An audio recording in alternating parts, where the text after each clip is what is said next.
ভারত বাংলাদেশ সীমান্তে যেভাবে অশান্তির পরিবেশ প্রতিনিয়ত সৃষ্টি হচ্ছে, সেই জায়গা থেকে বিএসএফ এর সাথে বৈঠক। হাবিবপুর বিধানসভা কেন্দ্রের বিজেপি বিধায়ক জুয়েল মুর্মুর বৈঠকের পর কাঁটাতারবিহীন এলাকাগুলি পরিদর্শন করলেন, সীমান্তের বিএসএফ জওয়ানদের সাথে কথা বললেন, নিজে হাতে দূরবীন দিয়ে সীমান্ত নজরদারি চালালেন।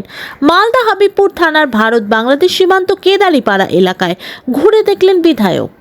৭২ ঘন্টায় নিশ্চিত বশীকরণ। আপনার প্রেম, ভালোবাসা, বিবাহ, ব্যবসা, চাকরি, কর্ম, বাস্তু, শিক্ষা, গ্রহদোষ ইত্যাদি সকল সমস্যার নিশ্চিত সমাধান করুন অনলাইন বা চেম্বারে এসে। সমাধান পেতে আজই যোগাযোগ করুন তান্ত্রিক জ্যোতিষী গুরুদেব দীপ আচার্যর সাথে।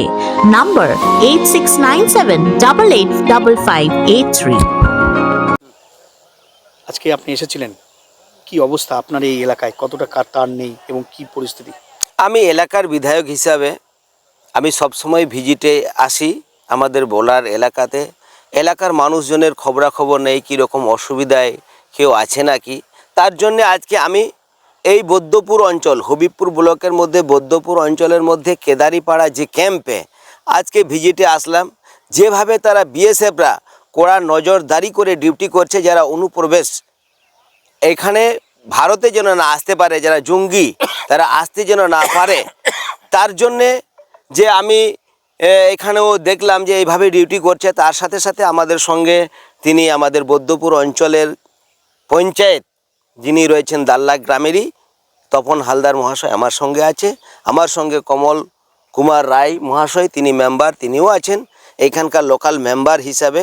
আমরা একসাথে এসে আমরা যেটা দেখলাম যে যেভাবে ডিউটি করছে বিএসএফ, কড়া নজরদারি চলছে।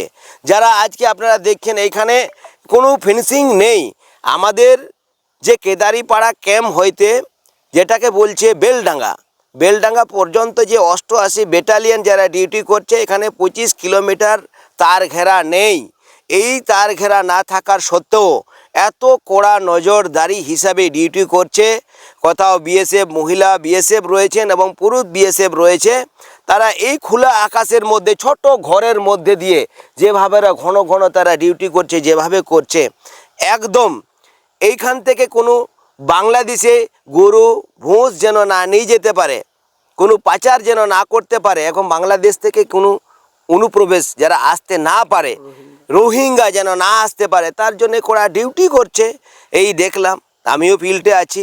এইখানে ফিনিশিং না থাকার সত্ত্বেও কিন্তু এটা রাজ্য সরকারের ব্যর্থতা। রাজ্য সরকার তিনি যদি আগে ব্যবস্থা নিতেন বা বিএসএফকে যদি দিতেন, কেন্দ্র সরকারকে যদি জায়গা দিতেন, তাহলে অনেক দিন আগে ফেন্সিংটা হয়ে যেত। কিন্তু আমাদের বেলডাঙ্গা থেকে যে অনুরাধাপুর, সেখানেও ফেন্সিং ঠিক মতন নেই। আমাদের এখানে 25 থেকে 26 কিলোমিটার এখানে ফেন্সিং নেই, আবার ওইদিকে আবার 5-10 কিলোমিটার ফেন্সিং নেই। এই যে ফেন্সিংগুলো নেই, যে যোগ করতে গেলে আমাদের এখানে যে 35 কিলোমিটার ফেন্সিং নেই, তার অবস্থাতে বিএসএফ ডিউটি করছে রাত্রে অন্ধকারে, এই কুয়াশার মধ্যে, বৃষ্টির মধ্যে দিয়ে, এই কাদা রাস্তার মধ্যে দিয়ে। ওরাও তো মানুষ, কিন্তু তারা ডিউটি করছে বলে আমরা ঘুমাতে পারছি। যেভাবে আগে গরু চুরি হতো, যেভাবে মানুষের উপরে অত্যাচার করতো, সেইভাবে আর এরকম অত্যাচার হয় না ডিউটি করছে বলে। আশা করব ফেন্সিংয়ের তারটা এইখানে রাজ্য সরকার জায়গা না দেওয়ার কারণে এইখানে একটা মামলা হচ্ছিল, মামলা হওয়াকারে মামলা পাস হয়েছে। এখানে ফেন্সিং তাড়াতাড়ি হওয়ার কথা আছে, কাজ চলছে, শুরু হবে। তার জায়গায় জায়গায় আপনারা দেখছেন কোথাও গন্ডগোল হচ্ছে, যেন গন্ডগোল না হয় তার জন্য আমরা সমস্ত মানুষ, আমি এলাকা বিধায়ক হিসাবে, এলাকা জনপ্রতিনিধি হিসাবে, তারা সবাই মিলে আমরা সহযোগিতা করব যাতে ফেন্সিংয়ের কাজটা হয়, ভারতের মানুষের কোনো অসুবিধা যেন না হয়। আমরা এলাকার মানুষের সাথে সবসময় থাকব, আমরা বিএসএফের সঙ্গে সবসময় আমরা সাথে আমরা থাকব।